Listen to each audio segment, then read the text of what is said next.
आत्ताची सगळ्यात महत्त्वाची आणि मोठी ब्रेकिंग न्यूज आपण पाहूयात। पोलिसांनी शेतकऱ्यांवर लाठीचार्ज केलेला आहे।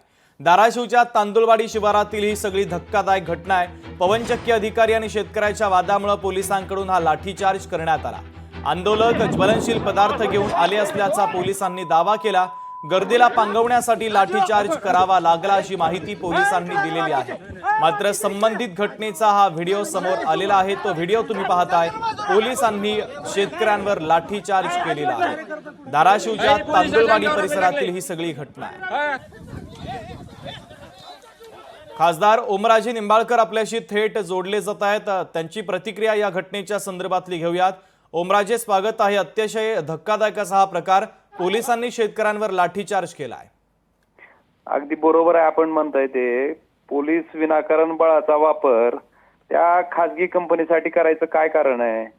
जी कंपनी एका शेतकऱ्याला एक दर देते आणि दुसऱ्या शेतकऱ्याला दुसरा दर देते, एखाद्या शेतकऱ्याला जास्तीचे पैसे दिले असतील आणि दुसऱ्या शेतकऱ्याला जर कमी पैसे दिले असतील तर त्या दुसऱ्या शेतकऱ्याबरोबर पहिल्या शेतकऱ्यानं पैसे मागणं हा काय गुन्हा आहे का?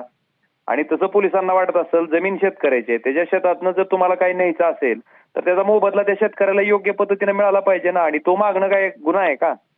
जर पोलिसांना एवढंच त्या कंपनीबद्दल प्रेम आहे तर स्वतःच्या शेतातनं द्यावी त्यांना रस्ता, त्यांचे पोल घ्यावे आपल्या स्वतःच्या शेतात राहून। हे अतिशय दुर्दैवी आहे। आणि पोलिसांना खरंच इतकं बळ दाखवायचं, ताकद दाखवायची तर प्रचंड प्रमाणात अवैध धंदे चालू आहेत तिथं। प्रचंड प्रमाणात मला वाटतं मटके असेल तर दारूची विक्री असेल मोठ्या प्रमाणात चालते तिथं। वापरा ना तुमचं हे बळ, कुठं वापरायचे तिथं? ओमराजे कशाला वापरता? अगदी महत्त्वाचा मुद्दा आहे। पोलिसांनी जर बळाचा वापर केला असेल, काहीही कारण नसताना, गरज नसताना जर बळाचा वापर केलेला असेल तर कशा पद्धतीची कारवाई अपेक्षित आहे? निश्चित मी याच्या बाबतीत पोलीस अधीक्षकांना बोललेलो आहे आणि त्यांना विनंती केलेली आहे की बाबा कुठल्याही परिस्थितीत याच्यावर कारवाई झाली पाहिजे। कारण खासगी कंपनीसाठी एवढं पोलीस सरसावून पुढे जातात, तेच पोलीस जेव्हा अवैध धंद्यावर कारवाई करायची पाळी येते तेव्हा का मागे बसते? अगदी अगदी हो, अगदी तुम्ही मांडलेला मुद्दा देखील अत्यंत महत्त्वाचा आहे। तुम्ही लोकशाही मराठी सोबत संवाद साधला, प्रतिक्रिया दिली, त्यासाठी धन्यवाद। तर या लाठीचार्जचा हा व्हिडिओ देखील समोर आलेला आहे। हा व्हिडिओ आपण पाहतोय। पोलिसांनी शेतकऱ्यांवर लाठीचार्ज केलाय। धाराशिवच्या तांदुळवाडी परिसरातील हा सगळा प्रकार आहे। पवनचक्की अधिकारी आणि शेतकऱ्याच्या वादामुळे पोलिसांनी हा लाठीचार्ज केलेला आहे।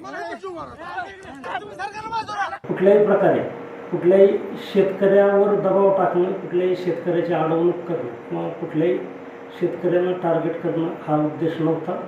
तर कुठलाही अनुचित प्रकार घडू नये तो प्रकार प्रतिबंधित करण्याच्या उद्देशाने, त्याचबरोबर ते डिझेल अनेक त्या ठिकाणी हजर असणाऱ्या अनेकांच्या, अगदी पोलीस अंमलदार आमच्यासह अनेकांच्या अंगावर ते 5 ते 6 लिटर डिझेल पडलेलं होतं। जे काही संशयित सनी यांच्यासह 25 ते 30 लोकांच्या जीवितास मोठ्या आणि गंभीर प्रमाणात धोका निर्माण झाला असता तो संभाव्य धोका टाळण्याच्या उद्देशानं सौम्य बळाचा वापर करून तातडीने जमाव पाळवला आहे। परिस्थिती शांत आहे। लोकशाही मराठी ऐका, पहा, जागरूक रहा।